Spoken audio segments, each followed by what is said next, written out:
Hi అందరికి ఈ రోజు నేను ఒక అద్భుతమైన ప్రదేశానికి వెళ్తున్నాను. నేనైతే జార్ఖండ్ లో ఉన్న బొకారోలో ఉన్న జగదాంబ మందిరానికి అయితే వెళ్తున్నాను. ఇది ఒక పవిత్రమైన ప్రశాంతమైన ఆలయం. నా ప్రయాణంలో మీరు కూడా నాతో పాటు ప్రయాణించండి. మనం ఇప్పుడే ఆలయానికి చేరుకున్నాము. ఇక్కడ వాతావరణం చాలా ప్రశాంతంగా ఆధ్యాత్మికంగా ఉంది. ఇది రోడ్డుకి దగ్గర ఉన్నా కూడా చాలా ప్రశాంతంగా ఉంది.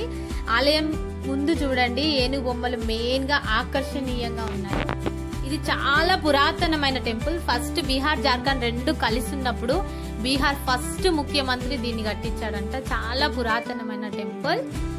ఆలయంలోకి ఎంట్రీ కాగానే చాలా ప్రశాంతమైన వాతావరణం అయితే ఉంది. ఎప్పుడైనా నా మనసుకి బాధ అనిపిస్తే ఫస్ట్ ప్రయారిటీ టెంపుల్ కి వెళ్ళడమే, దైవ దర్శనమే. ఇక్కడ పూజలు హారతులు మార్నింగ్ కంటే కూడా ఈవినింగ్ టైంలో చాలా బాగా చేస్తారంట. అమ్మవారి దర్శనం కోసం చాలా మంది చాలా దూరం నుంచి కూడా విజిట్ చేస్తూ ఉంటారట ఇక్కడ టెంపుల్ ని. పెయింటింగ్ కూడా చూడండి, ఆలయం చుట్టూరా బంగారు వర్ణంతో ఉంది. చాలా అంటే చాలా బ్యూటిఫుల్ గా ఉంది. ఇక్కడ జగదాంబ మందిరమే కాకుండా శివ్ టెంపుల్ కూడా ఉంది, హనుమాన్ టెంపుల్ కూడా ఉంది. చిన్న చిన్న ఉన్నాయి. మేము అక్కడికి వెళ్ళి కూడా దర్శనం చేసుకున్నాము. ఆలయం చరిత్రకు వస్తే చాలా ఇంట్రెస్టింగ్ గా ఉంది. ఒక ఓల్డ్ మ్యాన్ కి కలలో కనిపించి చెప్పిందంట అమ్మవారు, నేను ఇక్కడ వెలిసాను, నన్ను పూజలు చేయండి అని. అప్పటి నుంచి కంటిన్యూగా పూజలు చేస్తూ దేవుని కొంచెం కొంచెం డెవలప్ చేసుకుంటూ వచ్చారు టెంపుల్ ని అన్నింటినీ. దుర్గాదేవి నవరాత్రులు, విజయదశమి అయితే చాలా అంటే చాలా బాగా సెలబ్రేట్ చేస్తారట, ఘనంగా సెలబ్రేట్ చేస్తారట. రాబోయేది అదే కాబట్టి మీకు తప్పకుండా చూపిస్తాను నేను వెళ్ళి. మా పిల్లలు అయితే చాలా అంటే చాలా బాగా ఎంజాయ్ చేశారు. లోపల గుళ్ళో కూడా చాలా ఆడుకున్నారు. లోపల చూడండి, చిన్న చిన్న విగ్రహాలు, శిల్పాలు ఉన్నాయి. అసలు నాకు వాటి పేర్లు కూడా సరిగ్గా తెలీదు. లోపల అమ్మవారు అయితే అందమైన రూపంలో ఉన్నారు. లోపల సరస్వతి దేవి ఉంది, దుర్గాదేవి ఉంది, ఇంకా శ్రీ జగదాంబ అమ్మవారు మెయిన్ టెంపుల్లో ఉన్నారు. చూడండి, మీరు చూడొచ్చు అన్ని దేవతా విగ్రహాలు, అన్ని లక్ష్మీ దేవత విగ్రహాలు, వినాయకుడు అందరూ ఉన్నారు. అమ్మవారిని చూడండి, లెహంగాతో ఎంత బాగా అలంకరించారో, చూడడానికి ఎంత ముద్దు ఉన్నారో.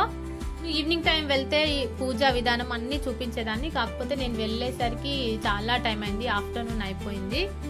2-3 డేస్ నుంచి వెళ్దాం అనుకుంటున్నాము. కాకపోతే మా వారి డ్యూటీ అస్సలు సెట్ కావట్లేదు.